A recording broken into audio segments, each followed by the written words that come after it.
Imagine this. You're in the gilded halls of Persepolis, and the air is just thick. You can smell this heavy rose oil hanging everywhere, and it's almost strong enough to cover up that metallic smell of fear.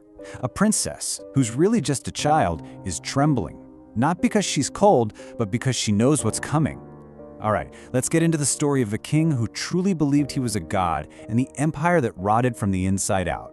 So right away, we're thrown into this sensory world of the Achaemenid Empire. On the surface, it's all divine light, shimmering silk, total luxury. But just beneath that beautiful veneer, Persepolis was a city of cold skin and quiet, constant dread. It was this gold and silk labyrinth, built to show off the emperor's power. But its real purpose was so much darker. You see, to really understand the kind of monster Xerxes was, we have to get inside his head. His whole worldview wasn't political, it was theological. He wasn't just some king, no. In his mind, and in the minds of his 50 million subjects, he was the living, breathing version of Ahura Mazda, the Lord of Light. And at the very heart of all that power was Persepolis. And inside that was the imperial harem, completely sealed off by these 15-meter-high walls. I mean, this was the ultimate expression of his whole ideology.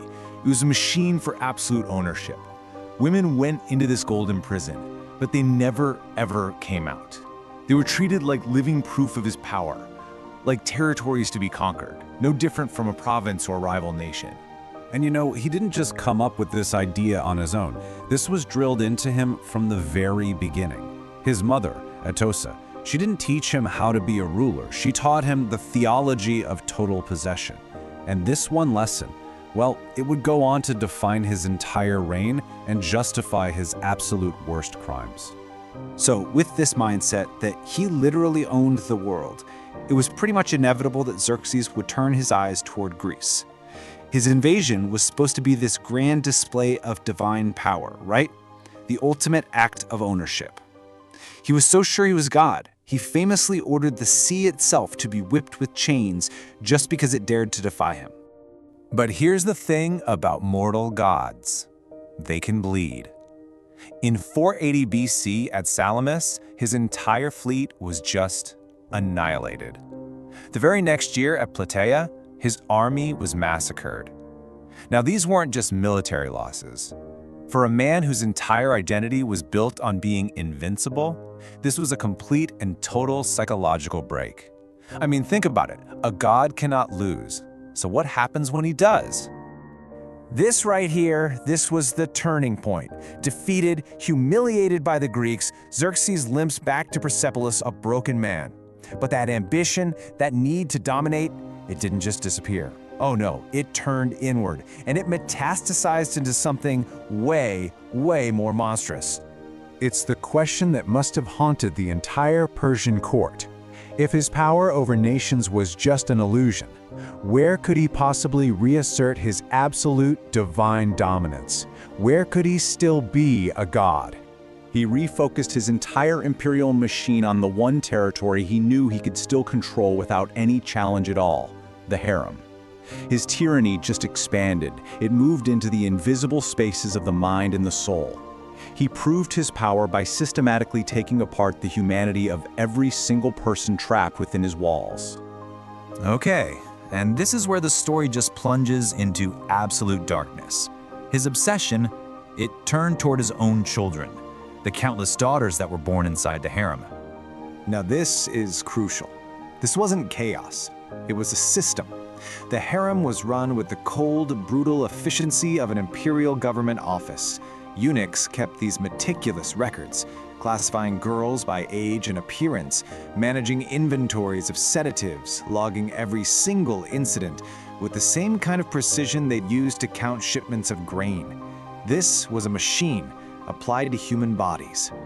In the cold, hard bookkeeping of the empire, these children had no official status. They weren't princesses, they were just an anonymous mass, a biological resource to be managed, and in the end, consumed by the very system their father had perfected. Their whole life was defined by the fact that he owned them.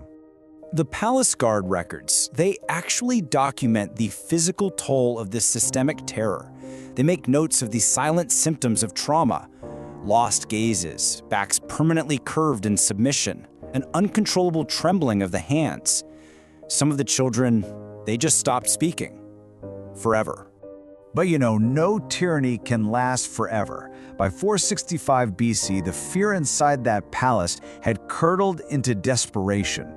A conspiracy started to form, led by Artabanus, the captain of the royal guard. And they weren't looking for justice, they were just trying to survive, terrified the king's madness was going to swallow them all.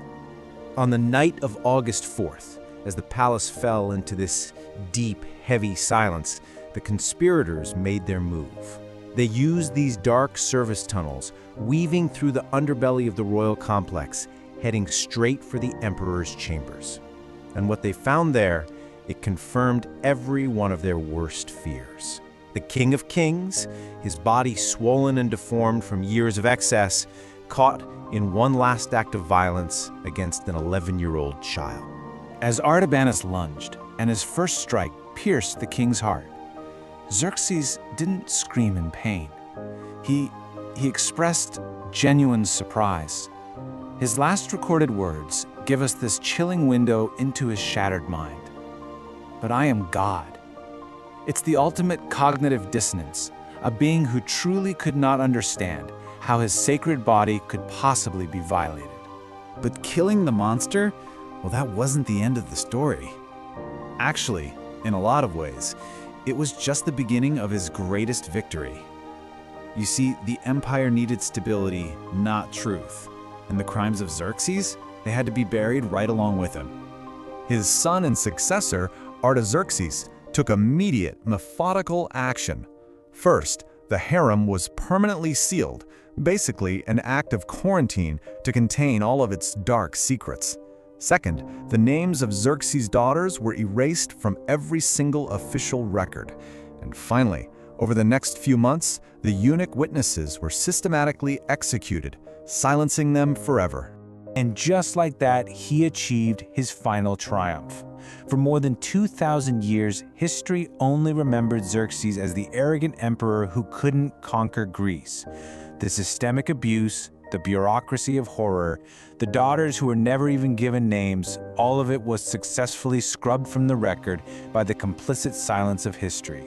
And this leaves us with one final, very chilling question. The story of Xerxes isn't just about one monster. It's about the systems that create them and the silence that protects them. And it forces us to ask, whose stories, whose names, and whose screams has history chosen to forget?